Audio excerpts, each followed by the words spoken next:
আমি কিন্তু তোকে জাতা বলে গালাগালি করব। কি হবে তাতে? বিয়ে পিছাবে আমার? পিছাবে? বল। প্লিজ একটা বছর ওয়েট কর না প্লিজ। একটা মাসও পারবো না।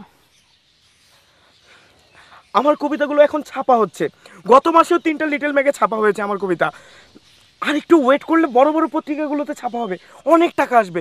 শুনেছি বড় বড় নিউজ পেপারগুলো নাকি কবিতার জন্য এখন টাকা দেয়। যতদিন না টাকা দিচ্ছে চাকরি করতে পারবি না। আরে ধুরো, কি বলছিস এসব?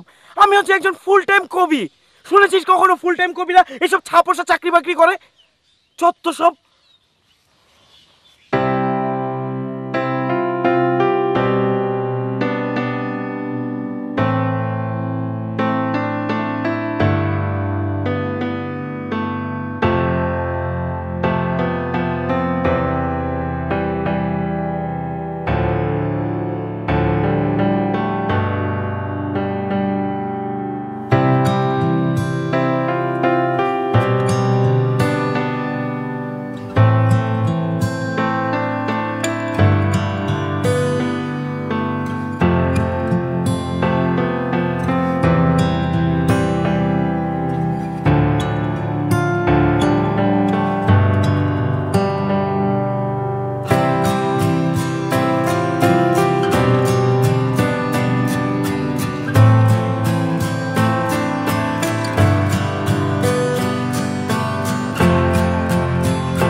তুই আমাকে বেশ একটা ছ্যাঁকা দিয়ে চলে যাবি আর আমি এখানে চোখ নাকের পানি সব একাকার করে ফেলবো? না, আমি কাঁদবো না। আমার জন্য ভালোই হয়েছে। আমার মনের ভিতরে গাঢ় গভীর একটা দুঃখ তৈরি হয়েছে, যেটা একটা কবির মনে থাকা দরকার আছে। তুই জীবনেও কবি হতে পারবি না, আমি অভিশাপ দিচ্ছি। তুই কোনোদিনও বড় কবি হতে পারবি না। কবিতাগুলো কাকে নিয়ে লেখা?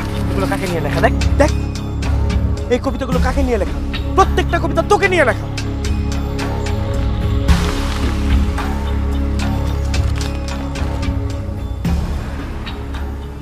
বিয়ের পরে তোর ছেলে হলে আমার নামে নাম রাখবি?